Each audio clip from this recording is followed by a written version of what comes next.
Hello everyone, my name is Vsevolod Nikitin and I'm the Pre-Sales and After-Sales Director at LapVision Europe. And today we would like to show you our family of laparoscopic surgical simulators, LapVision, and answer some of the frequent questions. In this video we would like to bring to your attention the LapVision Standard version of our laparoscopic surgical simulator.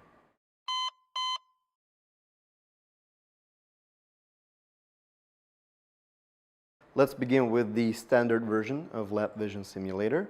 It is one of the three versions that we offer, the other ones being the LapVision Smart, which is a mobile convenient solution for easier transportation, and the third one being the LapVision Hybrid, which is a combination of laparoscopic hardware and our highly realistic MedVision patient simulator, Leonardo. The standard version is an all-in-one system, which makes it very convenient to deploy. It's a plug-and-play system. All you have to do is plug it into the outlet and you're good to go. So let's start going through the features of the simulator. At the bottom we have 4 wheels with stoppers to fix the simulator in place. And on the right-hand side here we have the on and off switch. And all you have to do when you're launching a simulator is do a short press, and the software will launch automatically. No additional actions are required. On the frame, we have 2 Full HD monitors, one of them for your visuals with an anti-glare coating for improved imaging.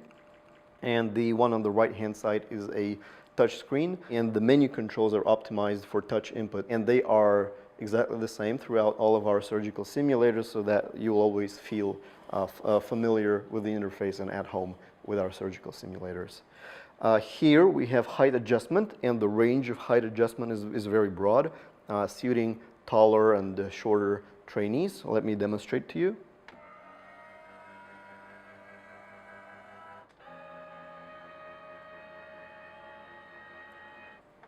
Since at the base of a laparoscopic simulator we have a Windows-based PC, you can also operate with more commonly used keyboard and mouse. And for example, if you want to close the software and do an update or use the computer to download video files or screenshots, these will come in handy, and they are provided always with our simulators. On the left-hand side we have a holder for our wireless instruments and a laparoscopic camera, and with our surgical LapVision simulators we always provide extra instruments so that you have one spare. In the middle section of the simulator we have our proprietary magnetic feedback system, which is not only more realistic but is also more reliable. Of course it's hard to show through a video, but we'll do our best to show some of its unique features and advantages. And of course you are always welcome to come and try for yourself in our numerous showrooms all over the world or at events that we're hosting or are participating in. LapVision Standard version of the simulator is more convenient within a simulation center when you have to transport the simulator within one room, from room to room and from building to building. But if you wish to move to a different location, you would need something like a truck to transport this simulator because it's quite tall and heavy. However, for these cases we have a smart version of the simulator which packs into 2 suitcases and can be placed in the trunk of a regular car. After launching the simulator, it will greet you with the user select screen where you can select user, create a new one, or change the language of the interface. So here we have English, Russian, Chinese, Japanese, and Dutch. And in development coming soon we have Spanish, Italian, French, German, and Arabic languages. So stay tuned, they will be automatically updated into the simulators. So let's have a closer look. I'm going to press select user, and it takes you to a screen where you would usually input some data like login and password information, but since this is a demo unit, I'm just going to press accept, and it's going to take me to the main menu. In the main menu, let's go piece by piece. I'm going to start with endosurgery, and here is where you have all your training modules and exercises.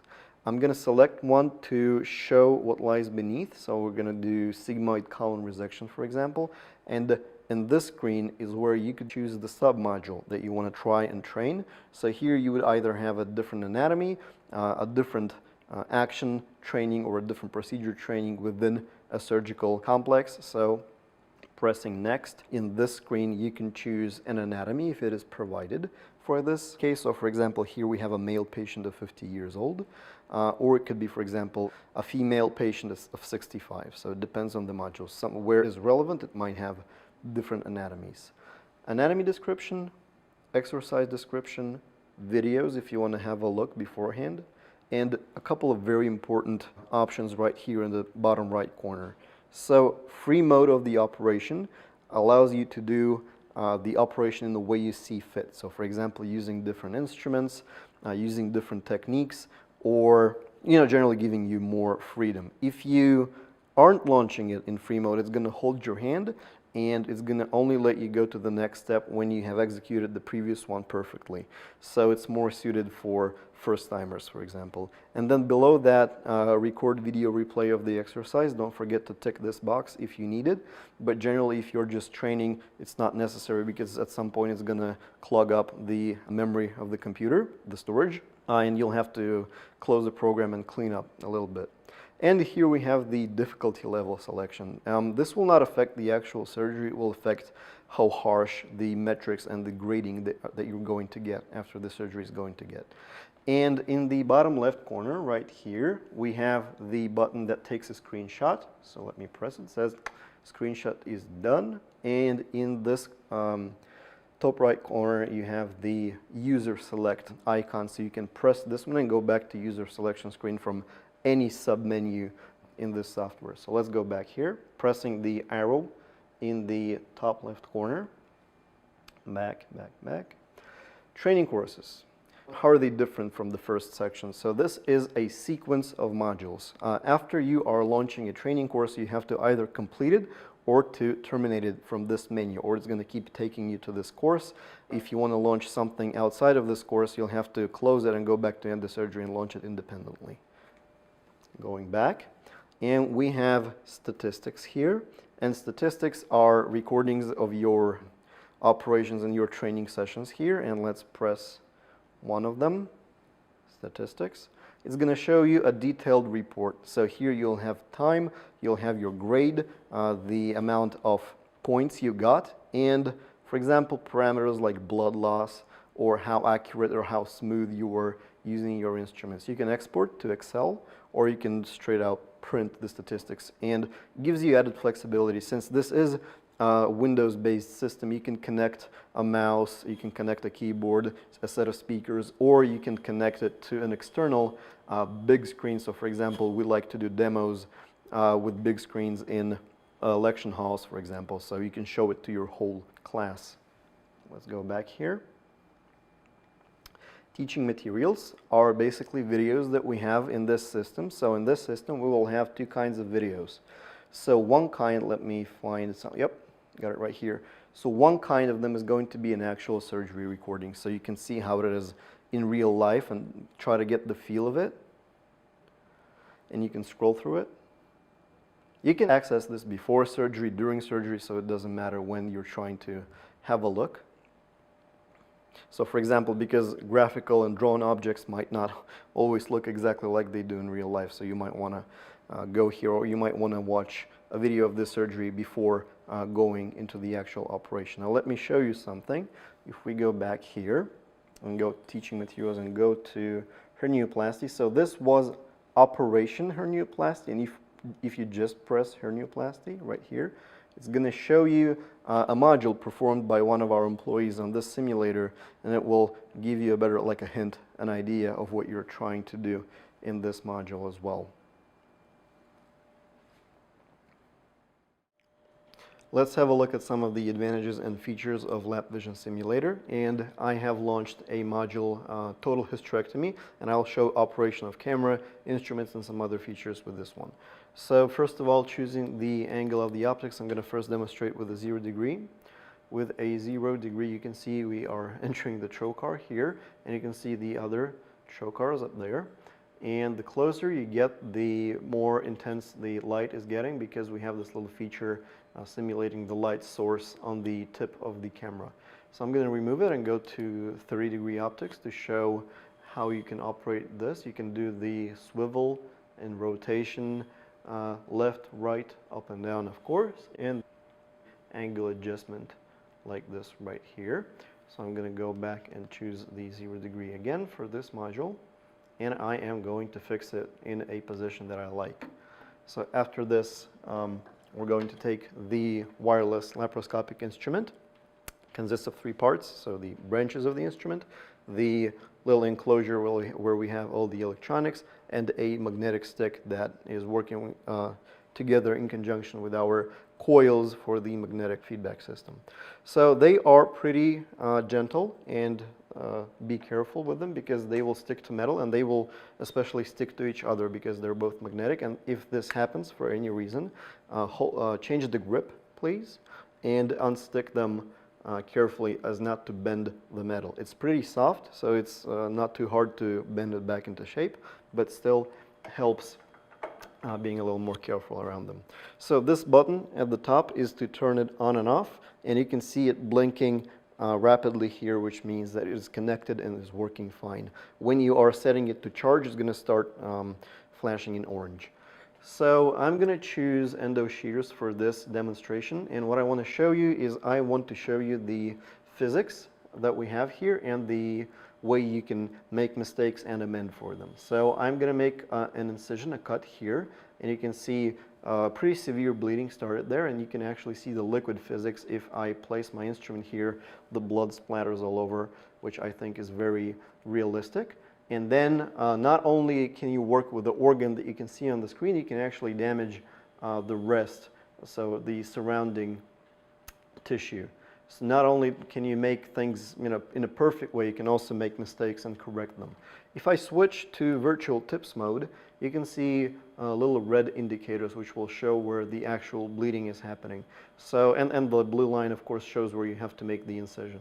What I'm going to show you is I'm going to coagulate these areas here, but here I'm going to apply a clip because I've launched this in the free mode and it doesn't hold my hand. It allows me to do whatever I think is possible and whatever I think is proper here. So I am going to introduce the same endo shears, and because here we have both bipolar and monopolar instruments, I'm going to coagulate these areas with endo shears. You can see they stop flashing red, which means I have successfully coagulated. I'm going to get back there. Okay. And I am coagulating. Done.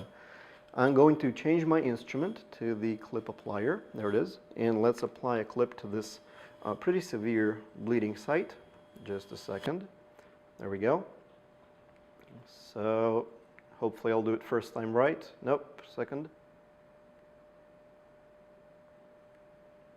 So now I've changed my tool to irrigator aspirator, and I'm going to show you how to operate it. So what we can do is we can, for example, wash away some of the blood excess that we have here. You can see it's gone now. If I switch to aspiration, you can see I can aspirate blood also like this.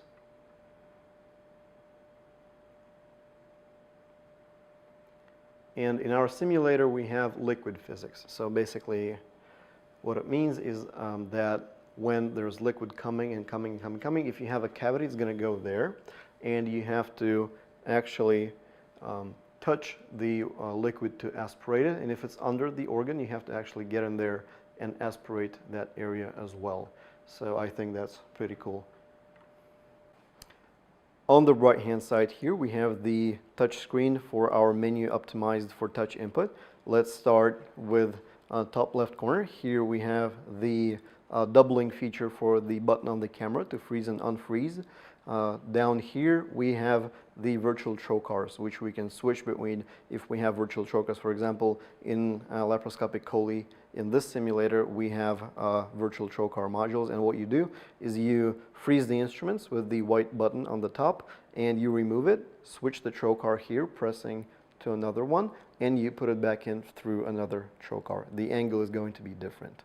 Bottom left corner, you have your instrument indication on the left, and if you press it, you can see the little lightning icon appear here, or if I press here, this is me changing on which side, on which hand am I going to have the power, the electricity. Exercise description, step-by-step instructions right here, and at the bottom strip we have our controls, changing electric tools, which is exactly as the same as pressing on these icons right here. Here you can change the wattage on your instrument.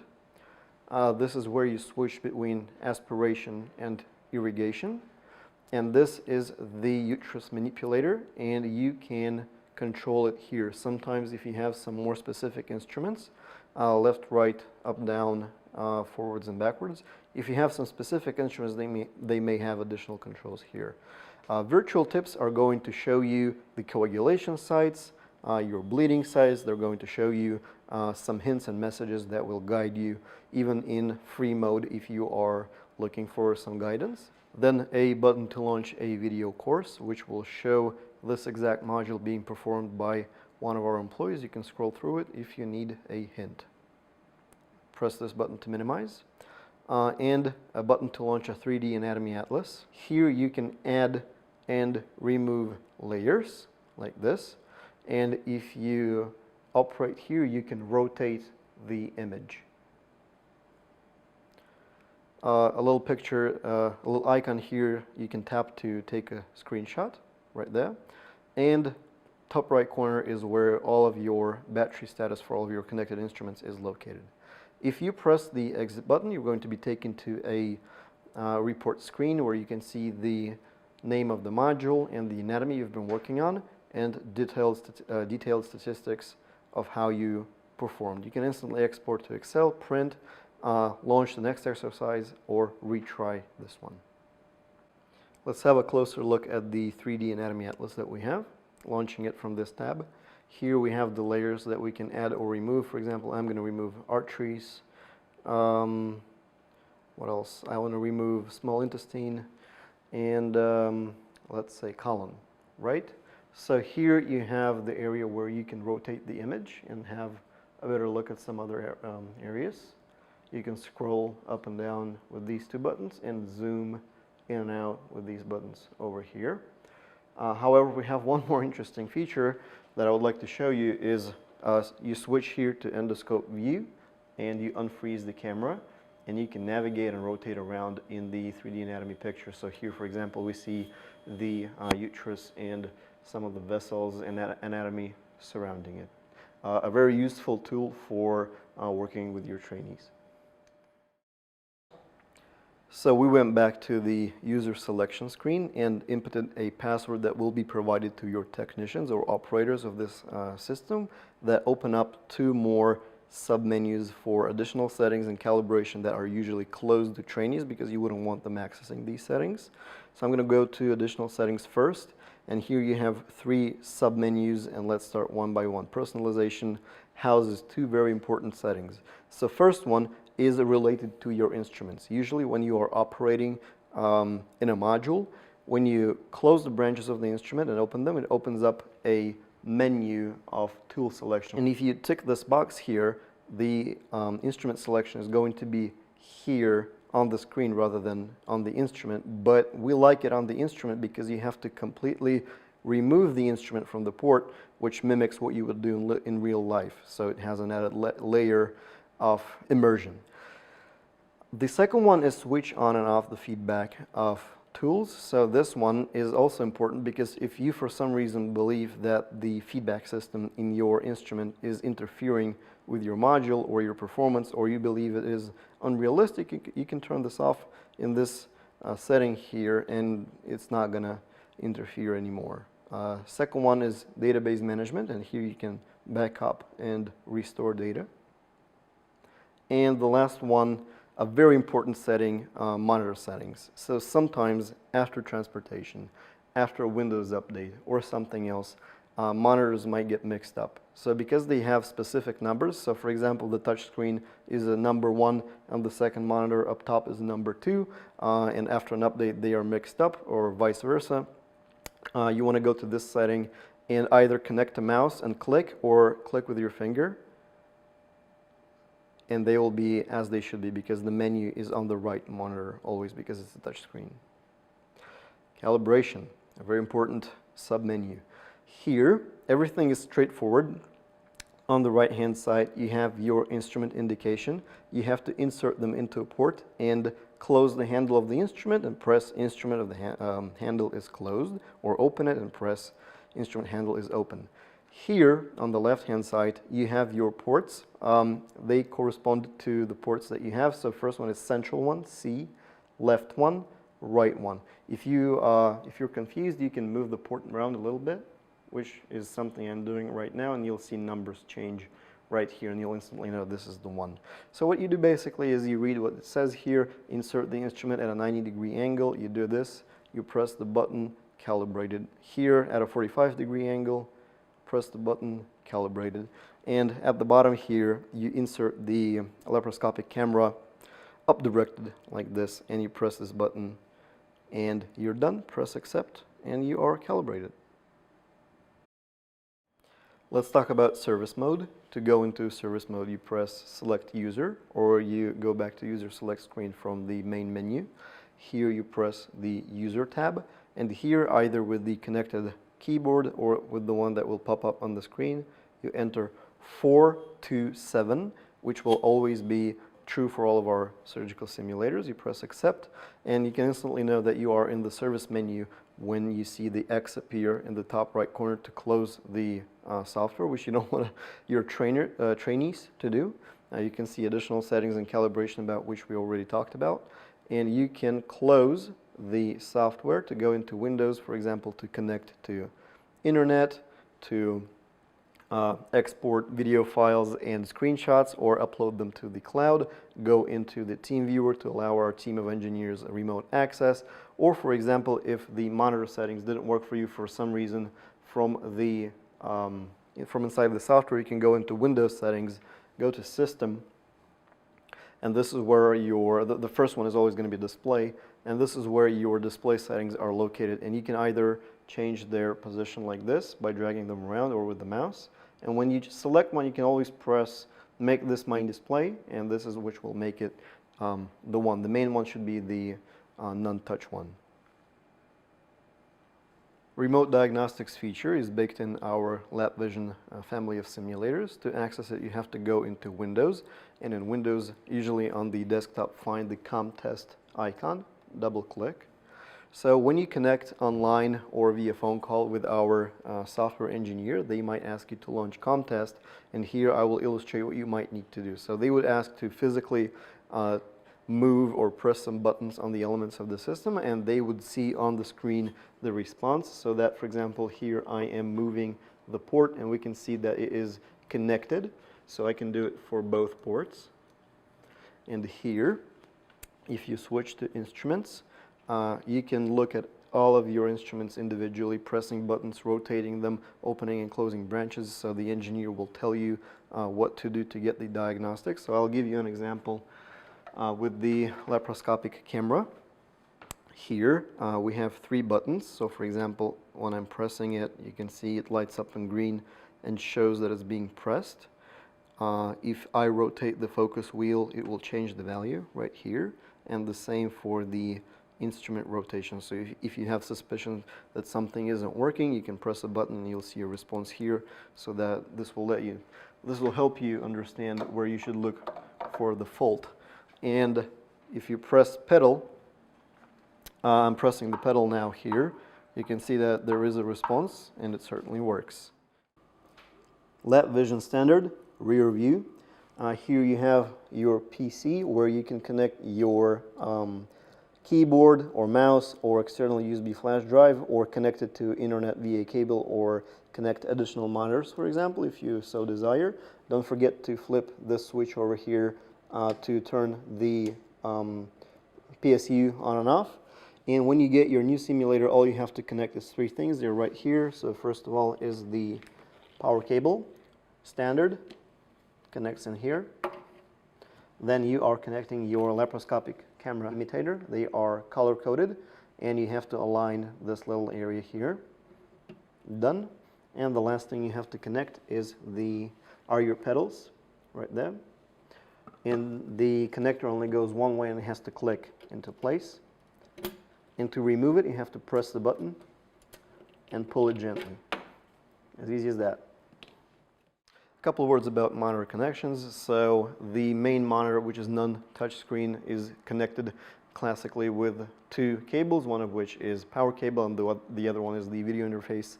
In this case, it's HDMI, but it can be a DisplayPort DVI VGA connector. However, when it comes to the touchscreen monitor, it's always 3 cables, one of which is USB-B, which is responsible exactly for the touch input. So a common problem when something stops working, just plug them in more firmly back together, and that's it. And the plaque we have over here will specify your serial number, your Windows serial number, date of manufacture, and where it was manufactured. So it's always located at the back of this stand here.